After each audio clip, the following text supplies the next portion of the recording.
여기 계신 분들은 전부 다 단 한 분도 빠짐없이 인간이시죠. 좀 질문이 이상하긴 합니다만. 근데 꼭 이런 말씀을 드리면요. 이렇게 얘기하는 분들이 계세요. 특히 남자분들 중에. 아닙니다. 저는 어젯밤에 개가 됐습니다. 꼭 이런 분들 계세요. 자, 이런 거 빼고. 제가 지금부터 질문을 드리겠습니다. 대한민국의 수도 이름 아세요? 네. 좋습니다. 네, 두 번째 질문입니다. 과테말라에서 7번째로 큰 도시 이름 아세요? 몰라요. 방금 전에 인간의 위대하고 놀랍고 경이로운 능력을 보여주신 거예요. 모른다는 대답을 이렇게 빨리 잘하십니다. 이거 대단한 거예요. 자, 왜냐면요. 컴퓨터는 모른다는 대답을 안다는 대답처럼 이렇게 빨리 절대 못해요. 무조건 모른다는 대답이 안다는 대답보다 느립니다. 자, 왜겠어요? 컴퓨터는 나한테 그런 파일이나 그런 정보가 내 시스템이나 내 하드디스크에 없다. 이게 인간으로 치자면 몰라야죠. 자, 그럼 컴퓨터한테 너 그런 파일 가지고 있니?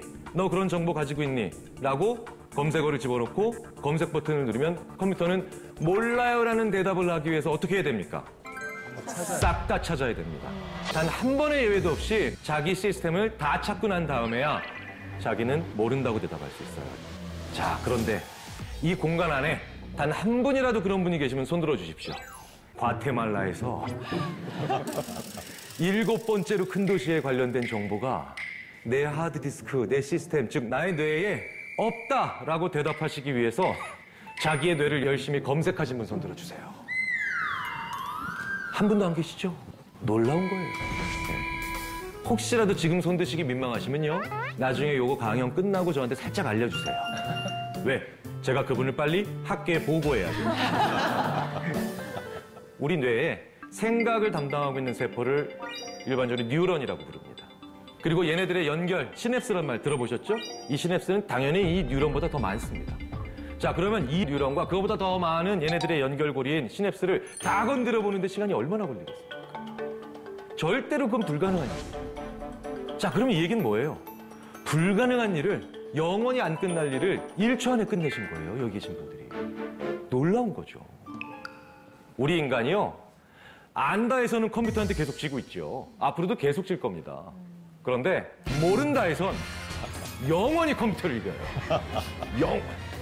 별로 안 좋아하시네요. 예, 그게 이제 아마 이렇게 생각하시는 것 같아요. 그게 모른다는 건, 야, 시험으로 치자면 답을 못 쓴다는 건데, 그게 뭐 큰 자랑이라고, 그걸, 얘기를 하느냐. 당연히 이렇게 생각하시겠죠. 근데 생각해 보십시오. 모른다는 판단을 1초 안에 할 수 있다는 건요. 그 다음 행동을 1초 안에 결정할 수 있다는 얘기가 됩니다. 모르니까 어떻게 하면 되나요? 찾아보면 되죠. 모르니까 어떻게 하면 됩니까?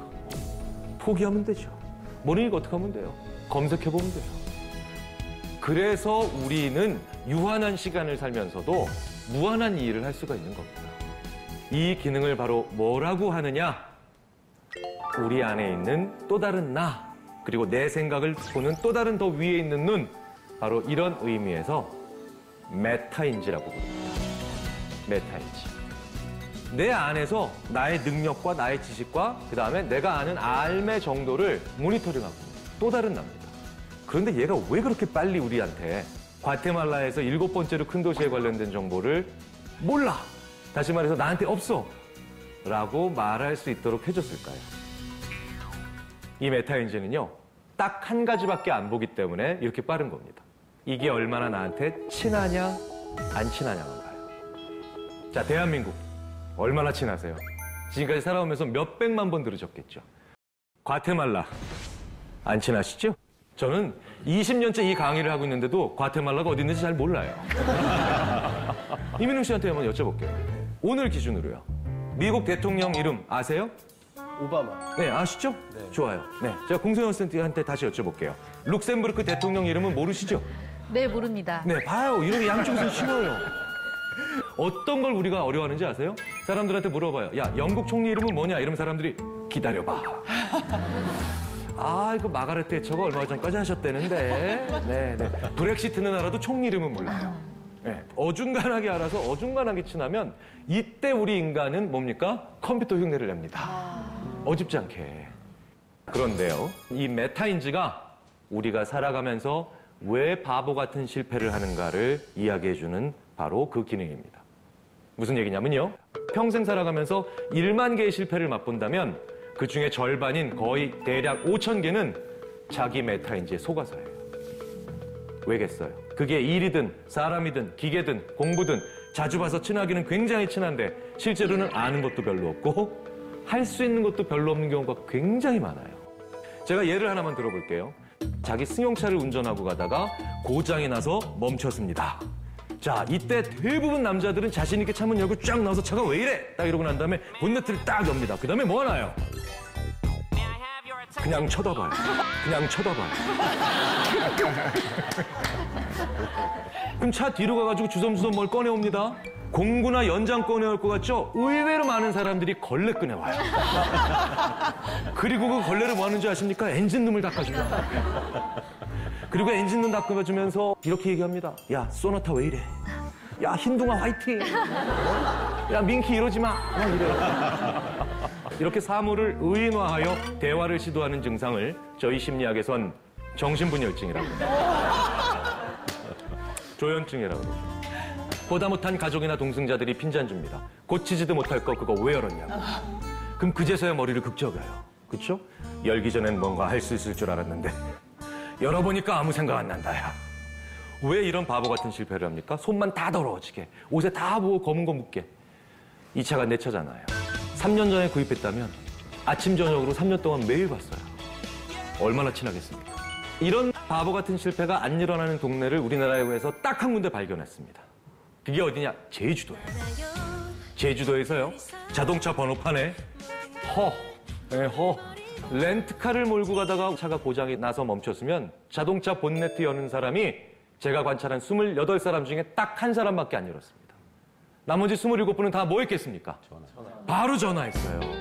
그래서 시간과 노력을 절약하고 바보 같은 실패를 막아냅니다. 왜? 이 차가 안 치네요. 어제 만났거든요. 오늘 만났거나. 우리 인간은 영원히 끝나지 않을 일을 1초 안에 끝나게 만들어주는 엄청난 힘인 메타인지를 가지고 있습니다. 하지만 또 그 한편으로는 무언가에 익숙해지면서 스스로에게 속아 바보 같은 실패를 하고 이 실패는 우리 인간의 실패의 거의 절반에 가깝다는 거죠. 자, 간단한 순발력 테스트를 한번 해보겠습니다. 컨닝이라고 5번 해보겠습니다. 시작. 컨닝, 컨닝, 컨닝, 컨닝, 컨닝. 3번만 더 그게 시작. 컨닝, 컨닝, 컨닝. 미국의 초대 대통령은? 링컨. 워싱턴이에요. 워싱턴이에요. 방금 전에 미국의 역사를 바꾸셨어요.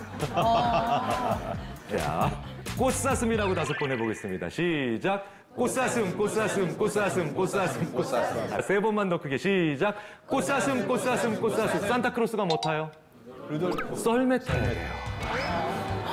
이거 오늘 어쩌다 어른 끝날 때까지 제가 이것만 한 300개 하다 가도요, 아무도 못 빠져나오고. 제가요, 제 고등학교 동창 중에 공부 제일 잘했던 친구한테 이걸 60개까지 시켜봤습니다. 네. 처음에 한 2-3개만 하고 제가 보내주려고 그랬는데 오히려 저를 못 가게 해요. 왜? 약이 바짝바짝 오르니까 야, 너 하나만 더, 하나만 더. 제가 그때 그 친구한테 59번째 시켰던 게 뭐냐면 보크라고 있죠? 그렇죠, 보크. 네. 자, 보크라고 5번 해봐. 너 이것도 못 빠져나오면 너 사람도 아니야. 너 그냥 고릴라야. 알았어. 합니다. 자, 보크, 보크, 보크, 보크, 보크. 야, 스프는 뭘로 먹냐? 포크. 포크. 정말 느낌이 포크로 와요. 진짜로. 네. 자, 이제 60번째로 갑니다. 자, 그냥 5개라고 5번 해봐라. 알았어. 5개, 5개, 5개, 5개, 5개. 야, 리어카 바퀴 몇 개? 4개. 정말 느낌이 4개로 오시죠? 자, 지금 이제 느낌이 와요, 지금. 네. 네. 지금 계속 돌아보면서 4개, 4개, 4개 이러고 계세요. 네. 대한민국을 아무리 돌아다녀 보세요. 리어카 바퀴는 2개예요. 아, 진짜? 자, 보세요. 무언가에 5초 동안만 익숙해져도, 그리고 친해져도 메타인지가 고집부리죠. 그러니까 내 머릿속에서 첫 번째로 떠오르는 생각을 그걸 틀렸다라고 가정하지 않는 겁니다. 그렇다면 우리는 이 세상을 살아가면서 5초 이상 익숙해지고 친숙해진 게 무한하게 많겠죠. 정말 많아요. 그러니까 우리가 인간이 그래서 실패하는 겁니다. 근데 우리 인간은 거창한 꿈을 꾸면 그 꿈을 실현하기 위한 도구나 재료나 행위도 거창해야 된다라고 우리는 굉장히 많은 경우에 착각을 합니다. 이걸 일종의 착각적 통제감이라고 심리학자들이 얘기를 합니다. 예를 하나 들어드릴게요. 주사위를 2개 던집니다. 주사위를 2개 던지면요. 나올 수 있는 합의 최대값이 얼마죠? 12죠. 6, 6이니까요. 자, 그러면 주사위를 똑같이 2개 던졌을 때 나올 수 있는 합의 최소수는 2죠. 1, 1이니까요. 어떤 사람들한테는요. 이렇게 얘기합니다. 네가 주사위 2개를 던져서 12가 나오면 내가 너한테 10만 원 줄게. 어떤 사람들한테는 이렇게 얘기해요. 주사위를 던져서 네가 합이 2가 나오면 내가 너한테 10만 원 줄게. 자, 그럼 12가 나올 확률과 2가 나올 확률 합이 똑같죠? 그리고 똑같이 10만 원 받습니다. 그런데 재밌는 건요. 12처럼 큰 수가 나와야 돈을 받는 사람들은 주사위를 어떻게 던지느냐? 이렇게 던져요. 그런데 2처럼 작은 숫자가 나와야 돈을 받는 사람들은 어떻게 던지는지 아시겠죠? 이러고 던져요. 이걸 너무나도 잘 보여주는 게임이 있죠. 그게 바로 윷놀이예요. 윷놀이 할 때 윷이나 뭐가 나와야 될 때는 어떻게 던집니까, 사람들이? 그렇죠. 윷이야, 뭐야 하고 던져요. 자, 그럼 도가 나와야 될 때는요. 도. 우리 인간이 결과나 꿈이 거창하면 과정도 거창해야 된다라고 생각을 하는데 실제로 생각해 보십시오. 스마트폰, 작은 변화였죠? 우리 인류의 수많은 다른 혁신들, 작은 변화였잖아요. 그러니까 뭐예요? 도구는 일상적인 거예요. 그런데 메타인지로 하여금 그걸 낯설게 보게 만들면 인간은 그때 지루해진다는 거죠. 그렇다면 우리 모두는 메타인지가 좀 똑똑해질 필요가 있겠죠. 실제로 메타인지가 무언가를 낯설게 보지 않게 만들면 익숙하다라고 생각하면 우리는 함정에 빠지기 시작하는데 역사적으로 그래서 우리는 그 대가들을 굉장히 많이 치렀습니다. 제임스 와트가요. 증기기관을 만들었고 증기기관이 산업혁명 만들었고 산업혁명이 우리 인류사를 바꿨다. 이거 다 아는 얘기입니다. 그런데 재밌는 건 그때 당시에 운송수단을 설계하던 최고의 전문가들에게 이 증기기관을 가지고 새로운 운송수단을 만들어봐라 라고 말씀을 드렸더니 모든 나라에서 증기기관차를 전부 다 저런 식으로 만들었어요. 저게 왜? 뭐가 이상해? 이걸 마찬가지로 아이들한테 보여주면 답이 금방 나옵니다. 초등학교 2학년 아이들한테 얘들아 예전에 기차가 다 이렇게 생겼대. 딱 이랬더니 모든 아이들이 한마음 한뜻으로 이름저러 감탄사를 내뱉더라고요. 헐. 아니 왜 그렇게 어이없어 하니? 그럼 어떤 아이가 대뜸 저한테 이렇게 얘기합니다. 교수님, 저 기관사 아저씨 오래 못 살아요. 요즘 미세먼지 조금만 벌어도 엄마가 마스크 쓰라고 그러고. 조금 있다가 어떤 아이가 이렇게 얘기합니다. 교수님, 저 아저씨는 3도 화상으로 45분 이내에 사망하십니다. 실제로 저 말도 안 되는 설계 때문에 굉장히 많은 기관사들이 목숨을 잃으셨어요. 그래서 기계공학 하시는 교수님들과 같이 추적을 해봅니다. 왜 저런 말도 안 되는 설계를 그때 당시에 최고의 전문가들이 했나?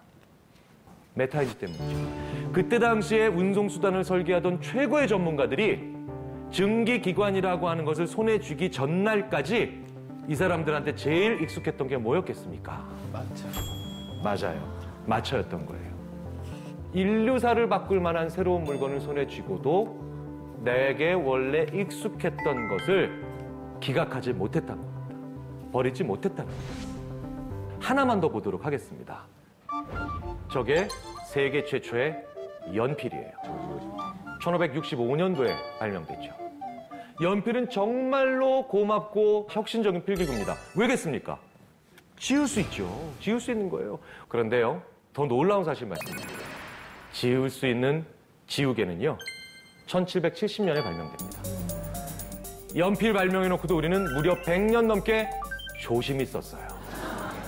더 가슴 아픈 건요, 이거 2개 만나는데 100년이 더 걸립니다. 우리는 무언가에 익숙해지면 이 대가를 치르게 돼 있다는 거죠. 자, 그렇다면 이제 이 메타인지를 이해하면서 우리 인간에게 지혜라고 하는 것이 무엇이고 지금 있는 그 대로를 유지하면서도 훨씬 더 삶의 질과 생각의 질을 좋게 만들 수 있는지를 한번 알아보도록 하겠습니다.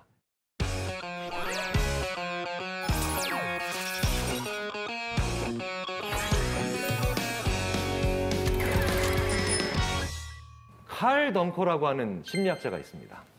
1930년대 활동한 심리학자인데요. 이 사람은 굉장히 재밌는 독특한 습관이 있었어요. 보통 심리학한 사람들한테 이렇게 물어봅니다. 당신 왜 심리학했어요? 그럼 대부분 이렇게 얘기해요. 인간의 마음을 이해하기 위해서. 사람의 아픔을 치유려 하기 위해서.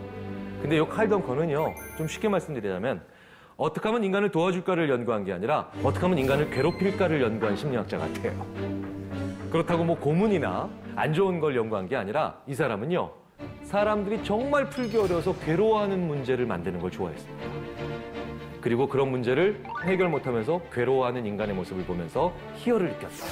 요즘 말로 치자면 먼 태죠.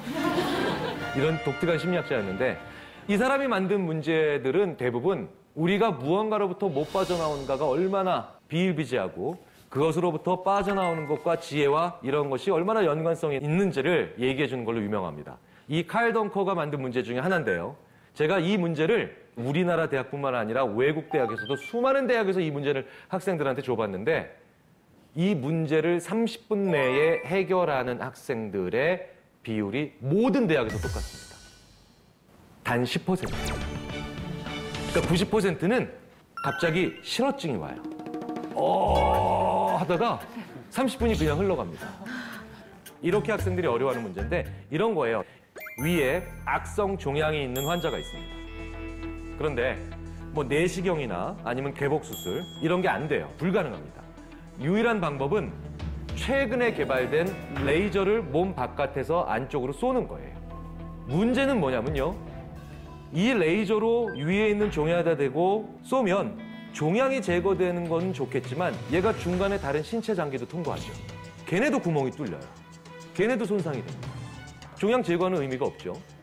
자, 그렇다고 중간에 다른 신체 장기를 안 망가뜨리려고 레이저를 약하게 쏘면요. 얘는 중간에 있는 다른 신체 조직은 안 망가지지만 이젠 종양이 제거가 돼요.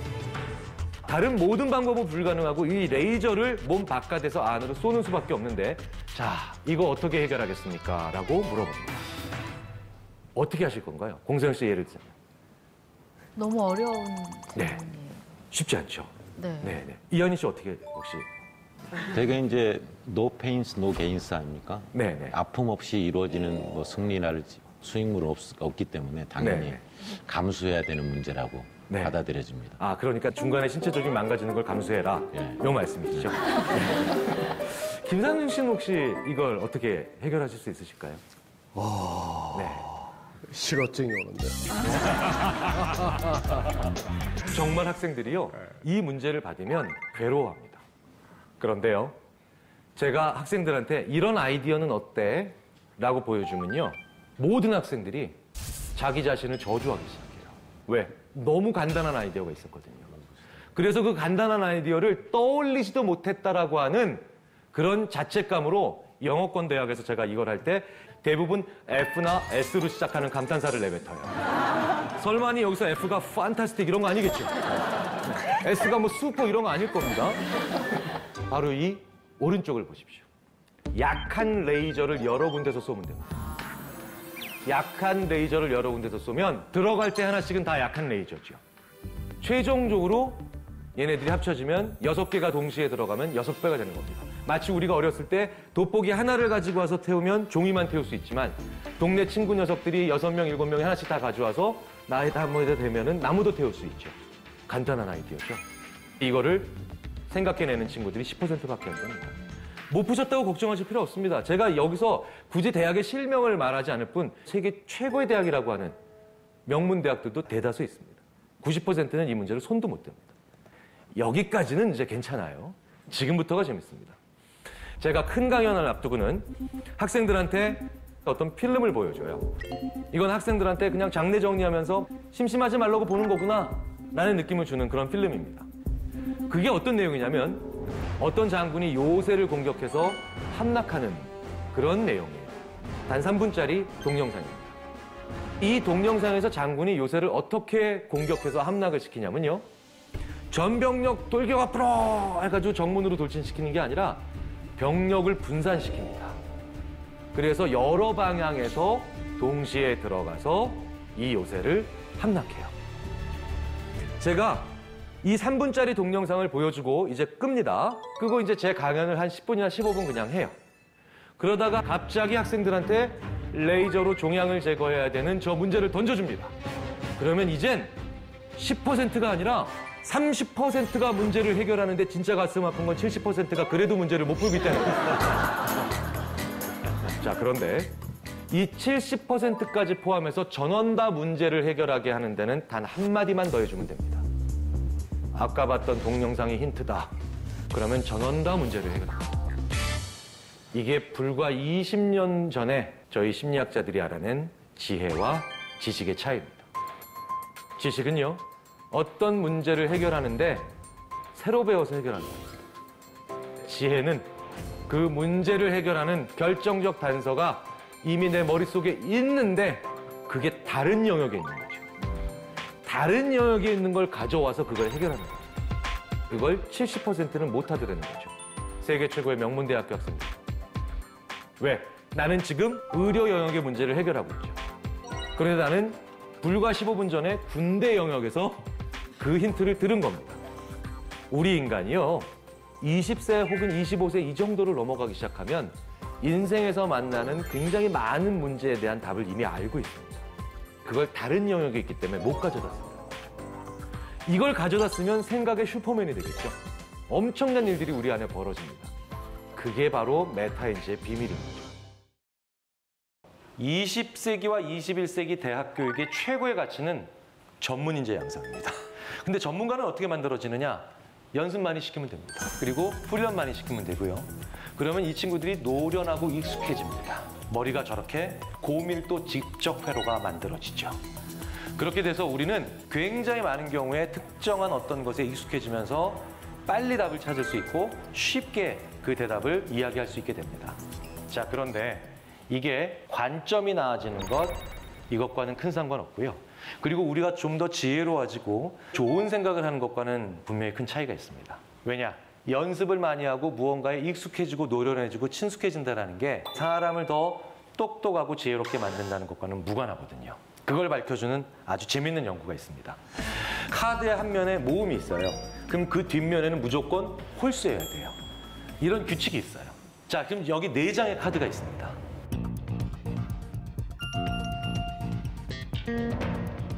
이 4장의 카드가 정말 이 규칙대로 제대로 제작이 되어 있는지 아닌지를 알아보려면 2장의 카드를 확인해 보면 알 수가 있는데 어느 카드와 어느 카드이겠습니까? 라고 질문합니다.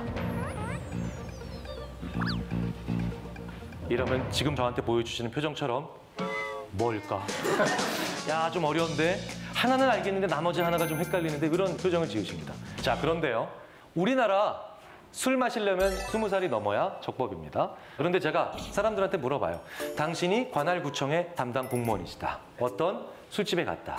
그런데 이 술집에 A죠. 술 마시는 사람. 그 다음에 B, 23살인 사람. C, 술 안 마시는 사람. D, 19살인 친구가 있습니다. 자, 그러면 이 술집이 정말 이 법령을 잘 지키고 있는지 아닌지를 검사해 보려면 2명만 확인해 보면 아는데 누구랑 누구겠습니까? A와 D죠. 쉽게 할 수 있습니다.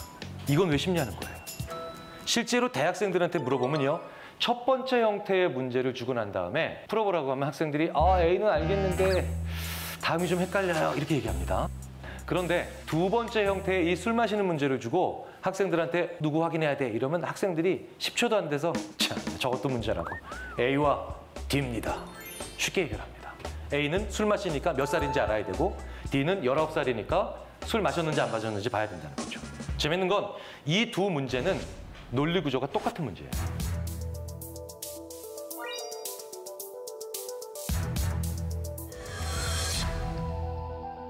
논리 구조가 완전히 똑같은 문제인데 첫 번째 문제는 대학생들이 잘 못 풀죠. 근데 2번째 문제는 대학생들이 잘 풉니다.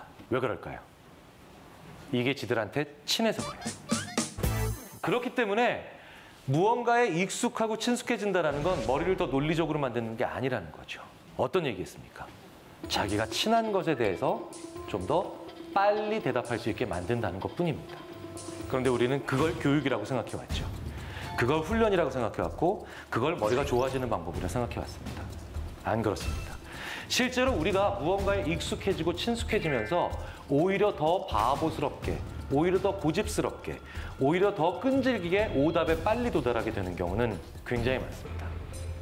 자, 제가 한번 여쭤볼게요, 노유민 씨. 영어에서 T로 시작하는 단어가 더 많을까요? K로 시작하는 단어가 더 많을까요? 그냥 떠오르시는 대로 대답해 주시면 됩니다. 저는 K요. K요. 자, K라고 생각하시는 분 손 들어주시죠. 코리아. 몇 분 안 계세요? 자, T로 시작하는 단어. 네.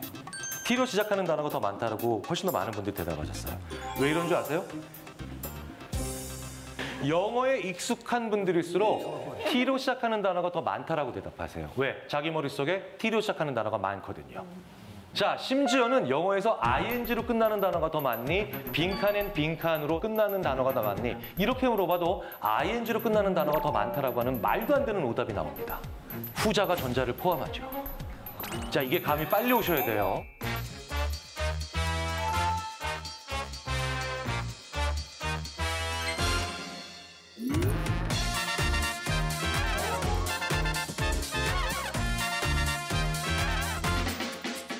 빈칸은 ing를 포함하죠? 그런데도 ing로 끝나는 단어가 더 많다라고 하는 말도 안 되는 오답이 나옵니다. 왜? 첫 번째 것들이 전부 다 내 머릿속에서 친숙해요. 익숙한 겁니다. 우리 인간은 무엇이든 내 머릿속에서 그게 익숙하면 그게 정답이에요. 그렇기 때문에 우리는 익숙하다라고 하는 것과 정답이라고 하는 것을 구분을 하기가 대단히 어렵습니다. 우리는 무엇이든 익숙하다라고 하면 그게 내 머릿속에서 떠오를 때 웬만하면 안 버리려고 하는 독특한 특징을 가지고 있죠. 이것과 관련해서는 제가 어쩌다 어른 예전에 메타인지를 설명할 때도 말씀드렸어요. 기억나시죠? 컨닝이라고 5번 해보겠습니다. 시작. 컨닝. 미국의 초대 대통령은 워싱턴이에요. 방금 전에 미국의 역사를 바꾸셨어요. 자, 꽃사슴이라고 5번 해보겠습니다. 시작. 꽃사슴. 산타크로스가 뭐 타요? 썰매 타요. 제가 그때 그래서 몇 개 알려드렸어요. 그거 다 알고 오셨을 겁니다. 상당 부수에 계신 분들이. 그래도 여전히 못 당하세요. 제가 오늘 새로운 거 하나 해드릴게요. 자, 닌자 거북이라고 5번 해보겠습니다. 시작. 닌자 거북이. 왜 또 마음의 준비를 하세요? 자, 3번만 더 크게 시작. 닌자 거북이. 세종대왕이 무슨 배 만드셨어요? 거북선. 안 만드셨어요. 네. 뭐예요? 익숙해지면 내 머릿속에서 떠오르는 게 정답이라고 착각하는 겁니다. 자, 왜 그런지 이제 그 근본적인 이유를 지금부터 말씀드리도록 하겠습니다. 첫 번째 이유가 바로 뭐냐면 인간은 인지적 구두쇠이기 때문입니다. 구두쇠는 잘 안 쓰는 사람이죠. 잘 안 쓴다라는 건 뭡니까? 그걸 사용하기 싫어한다는 거예요. 아낀다는 겁니다. 근데 뭘 안 씁니까? 인지를. 인지는 생각이죠. 인간은 생각하는 거 진짜 싫어합니다. 어떻게든 생각의 양을 줄이려고 별의별 짓을 다 합니다. 왜 그러느냐? 심리학자들과 뇌과학자들이 연구를 해보면서 이런 얘기를 많이 합니다. 우리 뇌는 10W짜리 전구다. 무슨 얘기냐? 10W짜리 이 전구를 늘 밝히고 있는 전자제품인 거예요. 우리 뇌와 신체가. 가정에서 주로 쓰시는 전구가 60W에서 혹은 또 100W짜리가 있습니다. 이거 계속 켜놓으면 우리가 어떻게 합니까? 전기요금 많이 나니까 한 등씩 끄잖아요? 자, 그러면 10W짜리면 6분의 1이든 10분의 1이든 어쨌든 계속 쓰고 있다는 거죠. 그러니까 우리는 전기를 사용합니다. 에너지를 소모하는 거예요. 무엇 때문에? 생각 때문에. 그런데 재밌는 건 우리 인간은 직립보행하죠. 직립보행하기 때문에 우리가 누워있는 혹은 네 발로 다니는 동물보다 생각이라고 하는 것을 하게 되면 혈액을 어떻게든 쉽게 표현들어서 펌프질해서 위로 올려야 되는데 직립보행하고 있기 때문에 더 멀리 그리고 위쪽으로 끌어올려야 되겠죠. 그러니까 우리는 생각을 할 때 좀 더 많은 에너지를 소모하는 구조를 가지고 있습니다. 그런데 현생 인류의 조상 호모사피엔스라고 하잖아요. 호모사피엔스의 이 역사를 수만 년으로 잡고 있는데 이 긴 시간 동안 우리 인간이요. 99.9%의 시간 동안 어떻게 살았겠습니까? 배고프게 살았어요. 생각해보세요. 지금 우리는 다이어트를 걱정하는, 과체중을 걱정하는, 자꾸 저를 보지 마시고요. 저는 과체중이 오래 살고 과체중이 장수한다는 그런 프로젝트를 지금 20년째 연구하고 있어요. 세상이 이래야죠. 살을 왜 뺍니까? 네. 요즘에 여자분들이 가장 고민 있는 게 그건 것 같아요. 다이어트. 그러니까 저도 이제 다이어트를 하고 나서 이제 계속 유지 중인데 뇌를 착각하게 만들어가지고 아, 다이어트에 도움되는 방법이 있을까라는 생각이 좀. 예. 지금 꽤 많은 분들이 웃으셨는데요. 실제로 이런 방법이 존재합니다. 네. 이런 얘기 많이 하시죠? 야, 너 요즘 고민 많구나. 얼굴이 반쪽이 됐네. 이 얘기 바꿔 얘기하면 너 뇌를 착각시켜서 다이어트에 성공했구나. 근데 그 메커니즘이 바로 뭐냐면 우리 자신의 뇌를 어떤 상황에 집어넣어서 무슨 생각을 하게 만들므로 인해서 우리가 좀 더 에너지를 긍정적으로 많이 소모해서 실제로 결과적으로는 약간 부수입이죠? 다이어트의 효과까지도 일어나는가에 대한 얘기를 좀 드려보겠습니다. 우리 인간이 배고픈 것을 걱정하지 않고 살아가는 데 대해서 뭐 100년, 200년도 안 됐겠죠.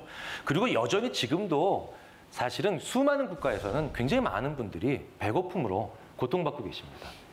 인류의 사망, 즉 호모사피엔스의 사망의 압도적 1위는 질병이 아니죠. 전쟁도 아닙니다. 굶어 죽은 겁니다. 자, 그렇다면 우리 뇌는 생각을 하면 많은 에너지를 소모하는데 99.9%의 시간 동안 우리 인류는 배고픈 상태로 살았습니다. 자, 그러면 우리 인류가 살아남기 위한 최적의 세팅은 어떤 거겠습니까? 생각으로 인한 에너지의 양을 줄여야 되죠. 우리 인간은 그렇기 때문에 생각을 적게 하는 세팅을 우리 뇌에 구현해 놓은 겁니다. 왜냐면요, 저희 심리학자들끼리 농담으로 이런 말을 합니다. 원래 10W잖아요. 그냥 보통 우리 생각하고 살아갈 때 한 50W쯤 막 에너지를 써야 되는 경우가 있어요. 이때가 뭐냐 하면 학생들로 치자면 성적표를 받았을 때 이걸 어떻게 하면 부모님 안 보여드리고 숨길까. 저 같은 경우는 어제 술 먹고 늦게 들어갔는데 먼저 자고 있었던 아내가 어제 몇 시에 들어왔어? 이랬을 때 제가 몇 시에 들어왔다고 얘기를 해야 더러운 날까. 소위 말해서 아주 심하게 잔머리를 굴릴 때. 이때 머리가 확 돌아가잖아요. 이때 저희 심리학자들끼리 농담으로 50W쯤 쓴다라고 얘기를 합니다. 그런데 이 50W를 쓰다가 또 한 30W 더해서 80W쯤 쓸 때가 있습니다. 이게 또 언제냐? 제 거짓말을 듣고 있는 제 아내가 어제 일어났던 일을 거꾸로 얘기해봐. 이러면 미칩니까? 심지어는 왜 안 풀리는 문제를 열심히 풀고 있을 때 이렇게 깊은 생각할 때 80W예요. 그리고 이때를요, 저희 심리학자들이 같은 시간 동안 중노동한 것과 마찬가지 에너지를 쓴다라고 표현합니다. 그 생각이 굉장히 많은 에너지를 쓰는 거예요. 자, 그런데 저희가 또 농담으로 100W 넘기는 경우가 있는 거야. 이거 엄청나게 에너지 많이 쓰는 거야. 그때가 언제는 줄 아십니까? 바로 시를 읽어요. 왜? 시에는 은유법이 있죠. 영어로 메타포입니다. 이 메타포는 어떤 메타포를 듣든 우리 머릿속에서 도처에 저장되어 있는 여러 가지 개념들을 다 이어붙여야 됩니다. 눈은 마음의 창, 은유법이죠. 은유법인데 눈은 마음의 창이래라고 얘기를 하는 표현을 들으면 왜일까? 왜 그런 거지? 머릿속에서 막 뭡니까? 떨어져 있는 개념들을 이어붙여야 됩니다. 그럼 이 떨어져 있는 수많은 개념들을 이어붙이는데 어마어마한 에너지가 소모되겠죠. 그래서 심지어는 셰익스피어의 문학 작품을 읽게 만들고 뇌의 활동량을 살펴보면 아주 드라마틱하게 많은 어마어마한 양의 에너지를 소모하는 뇌를 관찰할 수도 있었습니다. 제가 그래서 농담으로 이런 얘기 많이 합니다. 남의 메타포를 읽는, 즉 시집을 읽는 것만으로도 이렇게 힘든데 그 메타포를 생산해내는 건 얼마나 힘들까. 실제로 그래서 생각의 양이 많아지면 에너지를 많이 씁니다. 자, 그러면 예를 들어서 한 1만 년 전에 우리 조상들께서 먹을 것을 쫓아다녀서 그 다음에 나무 열매를 따기 위해서 나무로 올라가기 위해도 그런 데 쓰는 에너지도 모자랐겠죠. 그리고 늘 배고팠습니다. 그런데 생각을 깊게 하면서 사색을 하면서 은유를 즐기면서 에너지를 이런 식으로 소모했다면 그분이 살아남으셨겠습니까? 안 살아남았어요. 그래서 우리 인류는 생각을 적게 함으로 인해서 먹이 혹은 식량을 구하기 위한데 주로 그 에너지를 쓰고 생각의 양을 줄여서 그럼으로 인해서 생존하게 된 겁니다. 그러니 우리 인간은 공부하는 뇌가 아니에요. 연구하는 뇌가 아닙니다. 아직도 우리 뇌는 수렵과 채집하고 있는 그 상태에 있는 원시시대의 뇌예요. 그러니까 우리 인간은 뭡니까? 당연히 생각을 많이 하지 않는 습성을 지금도 가지게 된 거죠. 자, 그렇게 보면 우리가 생각의 양은 줄이면서도 누군가와 살아가면서 이 세상을 경험하면서 어떤 식으로 우리 머릿속에 생각을 돌려야 되는지가 분명해지죠. 제가 지금부터 여기 계신 분들의 기억력 검사를 한번 해보도록 하겠습니다. 지금부터요, 단어들을 계속 보여드릴 겁니다. 이 단어들 쭉 보시고요. 그냥 기억에 담으세요. 받아 적으시면 안 되죠. 그건 부정행위입니다. 그냥 쭉 보시고 머릿속에 집어넣으시면 됩니다. 자, 준비되셨죠?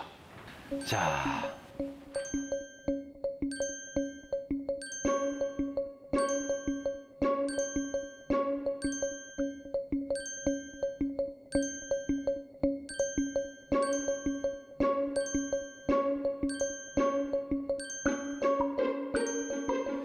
네, 다 보셨고요. 그 다음에 더 중요한 게 있습니다. 517에서 13 빼면 얼마일까요, 김민영 씨?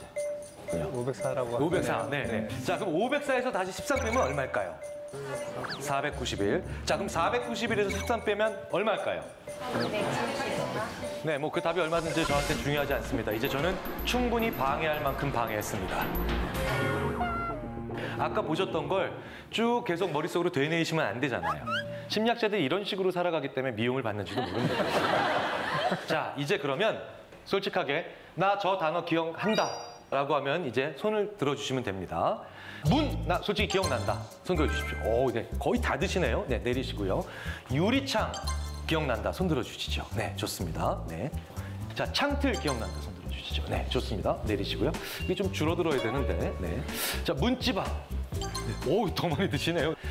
창문. 오, 창문 다 드시네요. 내리십시오. 창문은 없었어요. 창문은 없었어요. 네. 창문은 없었어요.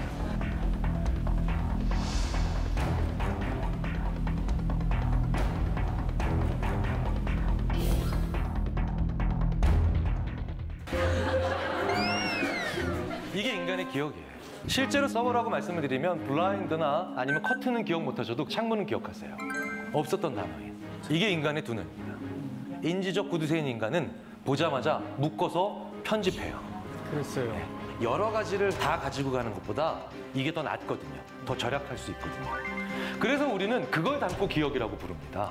무슨 얘기냐? 어제 소개팅했던 그 남자 어땠어? 라고 여학생한테 친구가 물어봐요. 그러면 그 여학생이 이걸 다 기억하고 편집하지 않고 정확하고 컴퓨터처럼 이렇게 대답을 해줍니다. 어제 만난 그 남자 키는 174.2cm였고 모발은 36만 5천 개였고 눈과 눈 사이가 4.7cm 떨어져 있었어. 친구가 이 정확하고 완벽한 기억을 들으면서 기분이 좋을 리가 없죠. 그래서 이렇게 얘기합니다. 그래서 그 남자 어땠어? 다시 얘기해봐. 그러면 이 친구가 또 고지고대로 더 정확한 기억을 요구하는구나 라고 해서 검은색 바지를 입고 있었고 파란색 구두를 신고 있었고 하얀색 벨트를 하고 있었어. 이러면 친구가 그 장면을 상상하시면 안 돼요. 네. 자, 이렇게 하면 그 친구분이 심지어는 한 대 때릴 수도 있어. 야! 도대체 뭘 요구한 건가요? 그 남자가 괜찮았냐? 안 괜찮았냐? 물어보는 거죠. 그런데 그 남자가 괜찮았냐 안 괜찮았냐는요. 그 남자랑 아무 상관없는 거예요. 그냥 내가 그 남자를 어떻게 편집했느냐, 어떻게 느꼈느냐죠. 우리는 그걸 담고 기억이라고 불러요. 마치 여기서 유리창, 창틀, 블라인더, 커튼 이런 거를 보시면서 창문을 편집하시는 것처럼 우리 인간은 우리 눈과 귀를 통해서 들어오는 것 대부분을요 날립니다. 다 보내요. 순식간에. 그리고 뭐 하나를 남겨놓고 그걸 기억이라고 부르죠. 자, 굉장히 절약하죠? 맞고 틀리고보다 더 중요한 게 절약하는 거예요. 그래서 우리 인간은요, 재미있게도 무언가를 보게 되면 그 다음에 다음 것과 비교를 할 때 독특한 현상이 일어납니다. 자, 제가 지금부터 비슷한 두 장의 그림을 보여드릴 거예요. 그리고 난 다음에 어딘가 다른 부분이 있어요. 그 부분을 찾으시면 그냥 손만 조용히 들어주십시오. 은근히 쉽지 않을 거예요. 자, 시작하겠습니다. 시작. 네.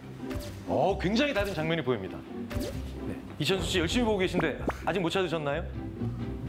네. 이제서야 몇 분 나오십니다. 설수연 씨 눈 동그랗게 뜨고 계시고 문지혜 씨도 동그랗게 뜨고 계신데, 네. 자, 좀 내려주시고요. 나 아직도 절대로 못, 나 진짜 못 찾겠다. 손 들어주시죠. 꽤 많이 계시죠? 가보겠습니다. 이 부분이 차이 많이 나죠? 차이 많이 납니다. 그런데 10초가 아니라 20초 넘어가도 이걸 잘 못 찾으세요. 자, 이번에 다음 장을 또 보여드릴 텐데 이건 더 큰 차이예요. 어마어마한 차이입니다. 이렇게 부담감을 드리고 이것도 마찬가지로 찾으시면 손을 들어주시면 됩니다. 준비되셨죠? 네, 시작하겠습니다. 야, 이건 정말 큰 차이입니다. 한 분, 두 분, 세 분, 네 분, 다섯, 여섯. 네, 이제 조금씩 드기 시작하십니다. 네, 찾으셨네요. 김정학 씨 찾으셨고, 노유미 씨 찾으셨고. 찾으셨네요. 자, 이제 내리시고요. 나 아직도 못 찾았다, 솔직히. 꽤 계시죠? 네. 여기입니다. 네, 여기입니다. 어마어마한 차이죠. 자, 그런데요. 이 그림을 동시에 놓고 보면 어떤 분이라도 1초 이상 안 걸립니다. 금세 찾을 수 있죠. 그런데 이걸 번갈아 보기 시작하니까 찾기가 어려워집니다. 이 현상을 체인지 블라인드니스, 그러니까 우리말로 변화맹이라고 합니다. 변화가 있다는 걸 모른다는 거죠. 왠지 아세요? 이미 첫 번째 그림을 보고 두 번째 그림을 볼 때 첫 번째 그림의 대부분이 날아간 겁니다. 없는 거예요. 그냥 의식상에서 나는 첫 번째 그림을 봤어 라고 생각한 상태에서 두 번째 그림을 보고 계시니까 사실은 비교 불가한 거죠. 우리는 인지적 구두쇠이기 때문에 이렇게 기본적인 세팅을 가지고 있는 겁니다. 그래서 아무리 많이 봤어도 모르는 거 되게 많습니다. 자, 500원짜리 동전 이렇게 앞면으로 보면 뭐가 있나요? 학이 있죠. 자, 이 학이 오른쪽을 보고 있을까요? 왼쪽을 보고 있을까요?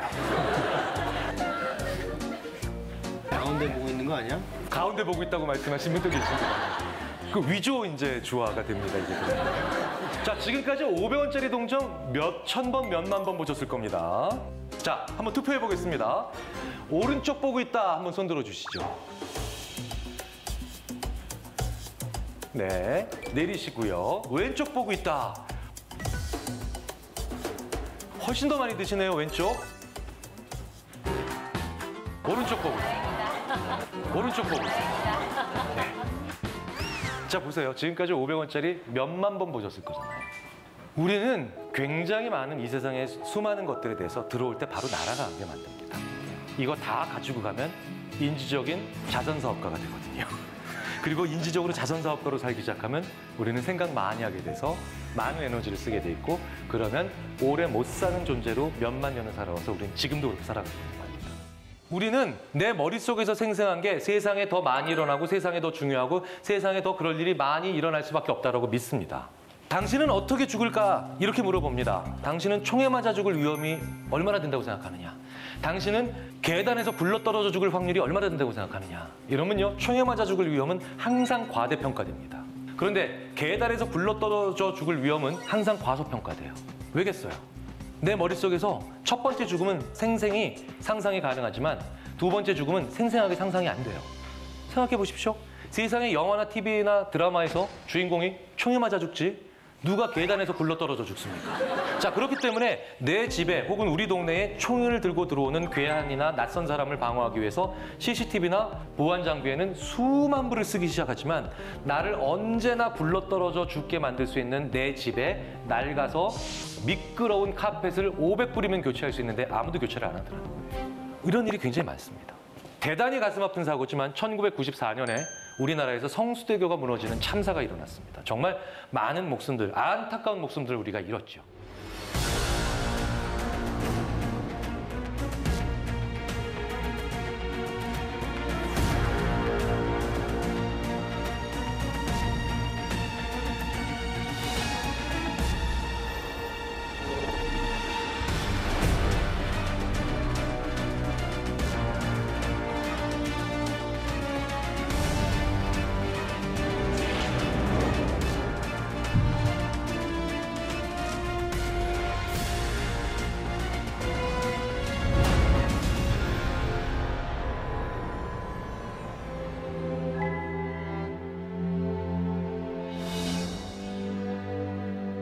그런데 저 장면을 보면 어이없는 일들과 하나 연결이 됩니다. 하얀색 버스가 하나 넘어져 있어요.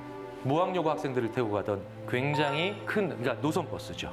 이때 무학여고 학생들 어린 목숨, 안타까운 목숨 많이 잃었습니다. 사람들이 많이 둘러싸고 있는 데는 어디냐? 승용차들이 뒤집어진 데예요. 이때도 많은 분들이 여기서 돌아가셨습니다. 저기 지금 파란색 작은 물체 하나 보이세요?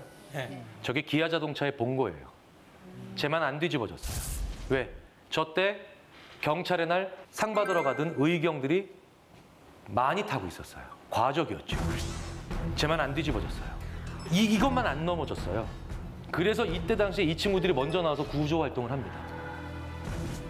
전 국민이 그 다음 해에 삼풍백화점 무너지는 또 다른 참사 보기 전에 8개월 동안 이 사진을 거의 매일 봤죠. 아마 생생하실 겁니다. 저 안 뒤집어진 봉고로. 그래서 그때 당시에 저의 기아 자동차의 영업사원이라던 제 친구 하나가 저한테 대단히 당황스러운 이야기를 얘기하더라고요. 요즘 우리 기아 자동차의 봉고가 잘 팔린대요. 내 머릿속에서 하나 생생한 것만으로도 이렇게 말도 안 되는 일이 벌어진다는 겁니다. 꽤 많이 팔렸어요, 그때. 특히 어떤 색 위주로? 파란색 위주로. 웃지 못할 일이죠. 그런데 이게 또 뭡니까? 우리 머릿속에서 생생하면 이런 일들이 벌어진다는 거예요. 저는 그래서 내가 해봐서 아는데 내 경험에 의하면 이 말을 하실 땐 늘 조심하라고 얘기를 해드립니다. 왜? 이게 굉장히 무서운 말이에요. 내 머릿속에서 생생하다는 것 뿐이거든요. 그게 다른 사람들의 머릿속, 더 나아가서 세상도 이렇게 이루어지는 거랑은 아무 상관없을 수 있습니다. 이것 말고도 우리 자신을 배신하는 상식적인 기대의 오류들은 굉장히 많습니다. 동전 던지기를 8번 합니다. 동전 던지기를 8번 하면요. 앞면, 뒷면, 앞면, 앞면, 뒷면, 앞면, 뒷면, 앞면. 뭐 이런 식으로 8번 나오면 그냥 그런 것보다 하시겠죠. 근데 8번이 연속적으로 앞면이 나와요. 그럼 뭔가 신기해. 그러면 9번째 던졌을 때 첫 번째 앞면, 뒷면, 앞면, 뒷면, 앞면, 앞면 이런 식으로 나왔을 때는 9번째 던졌을 때 뭐가 나오든 이상할 게 아닌데 8번 연속 앞면이 나왔으면 9번째 던지면 이제는 왠지 뒷면이 나와야만 왠지 세상이 공정한 것 같아요. 뭔가 이상하지 않아요. 이게 바로 뭡니까? 일명 도박사의 오류라고 하는 겁니다. 굉장히 곳곳에 많습니다. 제가 모 게임 회사에서요. 밤에 전화 상담원들한테 전화해서 이분들한테 전화해서 입에 담을 수 없는 욕을 하시는 저처럼 술 취한 중년 남자들. 게임을 하시다 뭔가 화가 나신 거예요. 근데 막 너무 폭언을 퍼부시는 거예요. 근데 이분들이 도대체 어떤 폭언을 퍼붓는지 조사를 해봤더니 뭐 로그인이 잘 안 돼요. 게임이 작동이 잘 안 돼요. 이게 아니에요. 내가 지금까지 맞고를 2,000판을 쳤는데 아직 5광이 안 나왔대요. 너희들의 음모래요. 근데 생각해 보십시오. 맞고를 2,000판을 치든 5만 판을 치든 1,000판을 치든 지금 당장 맞고에서 5광이 나올 그 작은 확률은 늘 똑같은 겁니다. 근데 우리는 언제나 이렇게 이제 나올 때가 됐다고 합니다. 야구 중계 방송을 들을 때도요. 굉장히 이런 거 많이 보십니다. 이제는 안타를 칠 때가 됐대요. 8회쯤에. 네. 근데 그 이유가 재밌어요. 앞선 3타석에서 안타를 못 쳤기 때문입니다. 자, 이런 식으로 우리는 굉장히 많은 경우에 이젠 나올 때가 된 것들을 얘기해요. 우리나라의 로또 번호를 분석하는 사이트, 그래서 이젠 다음에 나올 번호를 얘기해주는 분석 사이트가 얼마나 많은데요. 이게 다 뭐예요? 도박사의 오류예요. 도박사의 오류는 주로 누구와 많이 저지르느냐? 관중, 관람객 혹은 제3자들, 관찰하는 사람들이 많이 저지르는데 반대로 지금까지 그랬으니까 앞으로 더 그럴 거야 라고 하는 일명 뜨거운 손 오류는요. 이걸 직접 하는 사람들이 꽤 많이 또 빠지는 함정이에요. 농구에서요. 한 선수가 어려운 슛을 성공시키면 그 다음에 그 선수한테 패스가 자꾸 몰립니다. 축구에서도 전반전에 어떤 선수가 골을 넣으면 그 선수한테 패스가 자꾸 들어가요. 왜? 그 선수가 골을 넣을 확률이 자꾸 높다고 생각하는 거예요. 그렇죠. 예. 그래서 꽤 많은 경우에 전반전에 골 넣었던 선수가 너무 자기한테 무리하게 패스가 집중되니까 후반에 체력이 떨어져서 교체되는 경우가 굉장히 많다는 연구가 있는데 사실인가요, 이천수 씨? 그것도 그렇고 네. 추가골을 넣을 수 있는 가능성도 높고 그렇죠. 많이 오니까. 네. 그러니까 우리가 그런 착각들을 하고 살아간다는 겁니다. 그런데 추가골을 넣으면 이렇게 뭐라고 생각해요? 거봐, 우리가 맞았잖아. 이렇게 생각하죠. 단순히 패스가 많이 가기 때문에 확률 자체가 높아지는 건데도요. 이런 모든 것들이 우리 자신을 배신하는 상식적 기대인데 왜겠습니까? 우리 자신, 인간은 아주 사소한 것도 생각을 쉽게 종결해주는 2가지 종류의 정보가 오면 우리는 거기서부터 못 벗어나요. 그 2가지가 바로 뭐냐? 명사와 숫자예요. 자, 2가지 표현을 들려드리겠습니다. 첫 번째 표현이고 2번째 표현이었는데 내용적으로 완전히 똑같습니다. 자, 첫 번째 느낌은 이겁니다. 영식이가 사람을 죽였대라고 하면요. 사람들의 반응이 이래요. 그게 왜 그랬대? 무슨 일이 일어났대? 이렇게 얘기합니다. 그런데 똑같은 표현인데도 명사를 사용하면 느낌이 다릅니다. 영식이가 살인자래. 이런 느낌이 달라요. 사람들이 더 그리고 단정적으로 나옵니다. 영식이가 사람을 죽였대라고 하면 왜 그랬대라고 물어보는데 영식이가 살인자래라고 얘기하면요. 진짜 나쁜 놈이구나. 단정적으로 나오고 생각을 멈춥니다. 명사를 들으면 이런 일이 벌어지는 거예요. 이게 더 큰 게 명사보다 더 센 게 바로 뭐냐면 숫자예요. 숫자는 아예 아무 의미가 없어도 사람들이 거기서부터 못 벗어납니다. 제가 그래서 이 숫자를 사용해서 유능한 장교가 돼본 게 여러 번이에요. 제가 군대에 있을 때 정훈 장교였어요. 정훈 장교는 이제 교육과 관련된 일을 많이 하죠. 정훈 장교 이러면 제가 네, 중위 김경일. 우리 부대의 정훈 교육 현황이 어떻게 되나? 이럴 때 제가 정확한 대답을 하기 위해서 수첩을 피는 순간 저는 무능한 장교가 됩니다. 그런데 생각나는 걸 그냥 빨리 얘기하면 그럼 전 유능한 장교가 될 수 있어요. 저는 그냥 이럴 때 대놓고 이렇게 얘기합니다. 네, 현재 52주 중에 37주 차로 현재 교육은 78.2% 완료돼 있습니다. 알 게 뭡니까? 네, 그러면 그분이 이렇게 얘기했어요. 유능한 장교야 하고 갑니다. 아니, 1년 52주잖아요. 그리고 제가 오늘 이번 주 계속 보니까 37주 차입니다. 그럼 뭐 37, 52로 나면 대충 70 원절이 되겠죠. 그 누가 계산합니까? 그분도 무능한 분 아니고 유능한 지휘관이신데 바쁘잖아요. 그러니까 아무 숫자나 빨리 얘기하면 뭡니까? 얘 유능한 애야. 이러고 하는 거예요. 네. 숫자는 사람의 마음을 굉장히 강력하게 앵커, 닷을 내리게 만듦으로 해서 우리가 거기서 못 움직이게 만듭니다. 그래서 우리 인간은 말을 어떻게 하느냐, 표현을 어떻게 하느냐에 따라서 우리 말 한마디로 천냥빚도 갚는다, 아다르고 어다르다, 이거 정말 맞습니다.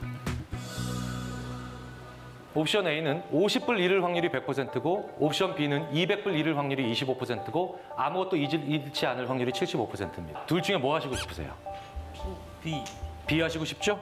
B를 더 많이 하시고 싶으실 거예요. 확실하게 50불 잃는 것보다 야, 아무것도 안 잃을 확률이 75%잖아. 자, 그런데 우리 인간이 언제나 이렇게 생각하면 절대로 존재하지 않는 상품이 하나 있어요.